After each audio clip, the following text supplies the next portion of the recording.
Let's do this, baby.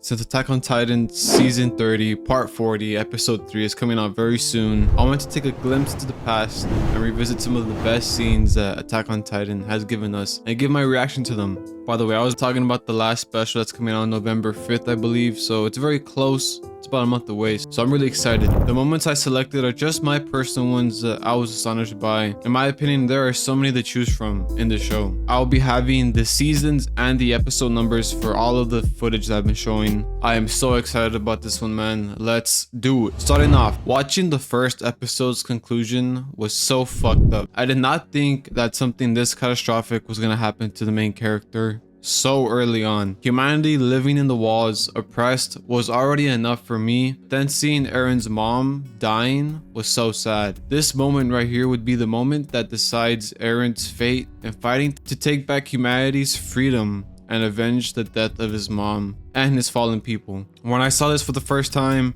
I was like, oh, it's like that, huh? The anime is gonna be different.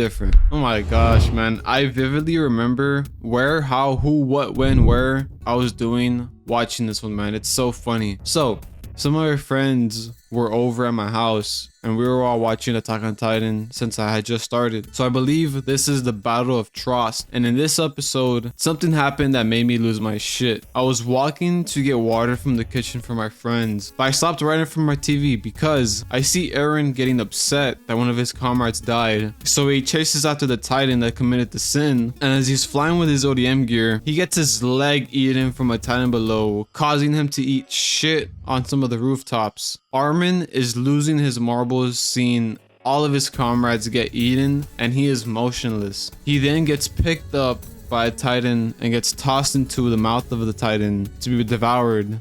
But my boy Eren somehow wakes up, takes out Armin, but is sadly left in the mouth of the Titan. The Titan then chomps on my boy Eren, and guys, I started freaking out. I was like, what the fuck? How the hell did the MC just die in an anime 5 episodes in, dog? I turned to my friends in shock, and they're all just laughing at my reaction. As they laugh, I'm just like, you monsters. How could you laugh at Eren dying so early? But then we see this motherfucker spawn out of the Titan a couple episodes later in episode 8. And I'm just like, how the fuck? Yeah, these episodes were insane. My reaction to it was so funny. I was so confused and so shocked.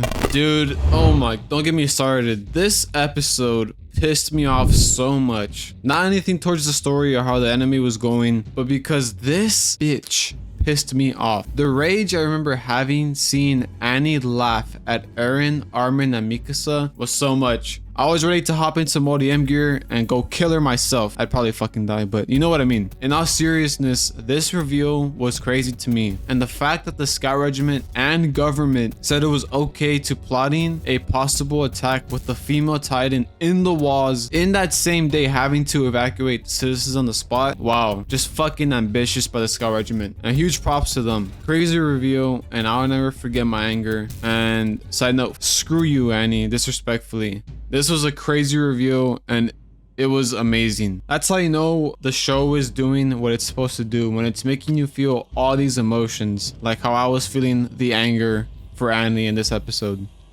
Man, I don't have to say anything for this one. It speaks for itself. Reiner and Bertolt were the big brothers of the group for the Scout Regiment. They were always ready to fight alongside their brothers and sisters, or so we thought. This reveal was just put so casually in the show. Like, motherfucker, how do you casually say, yeah, we were these Titans and fucked up your wall, but you can come with us. We can go to our house and we'll be chilling. It was just so casually made, but the impact was massive. It was a really emotional reveal, and I'm glad my boy Eren wanted to fight. He was able to assess the situation and put aside his feelings and side with the people behind the walls. This is a crazy review. Next one. To be completely honest, I actually just added this one to the list because I completely forgot about it. I was not expecting this scene to happen in the show at all. Marco's death was very sad in the show early on, and we had not even seen what happened to him. But seeing what actually occurred was crazy. Marco overhears Reiner and Bertolt talking about their Titans and how they broke the wall. Marco comes out of nowhere,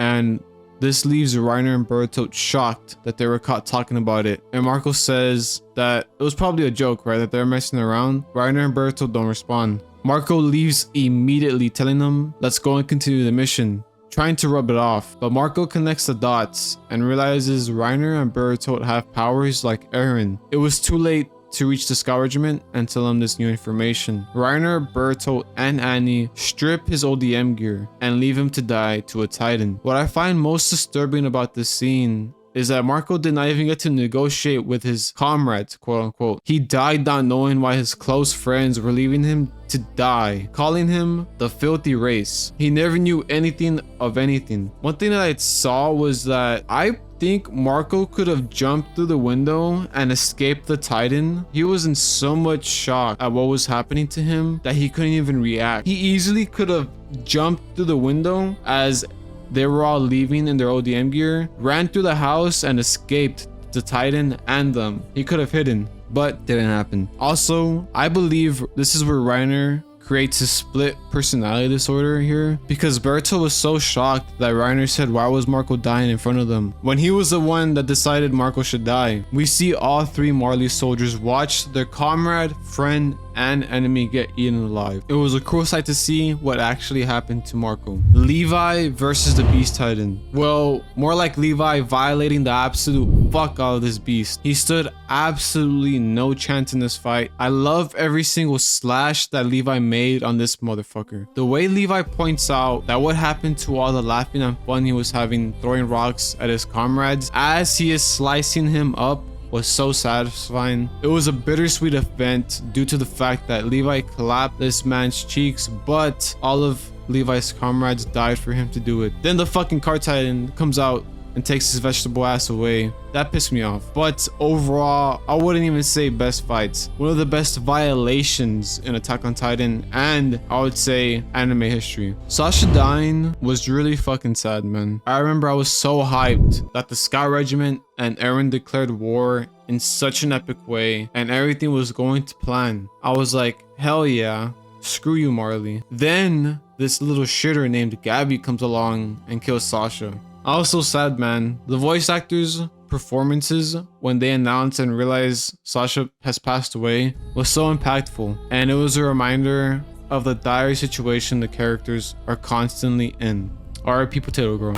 Oh yeah, guys, I'll be honest. When I first saw this episode, I was really confused about what the fuck was going on. It took a couple minutes to register what Eren was able to plan and execute with the Attack Titan's powers. I stared at my screen in fear when Eren's facial expressions were showing during the flashback scene of his father hesitating on killing the Rice children. You could feel his rage and frustration within those couple frames of him seeing his father not perform the task. He went so far as to remind his father of his own sister being killed and how this will stop the cycle of death. I could not believe my eyes. Eren was the one manipulating his dad the entire time, and the show had us thinking that this was all Grisha's plan. My boy Zeke was a victim to his younger brother. He had no clue what was going on, thinking he was going to change Eren's views, saying their dad manipulated them. Sorry, pal. Eren was not gonna change since he was the one who orchestrated it all.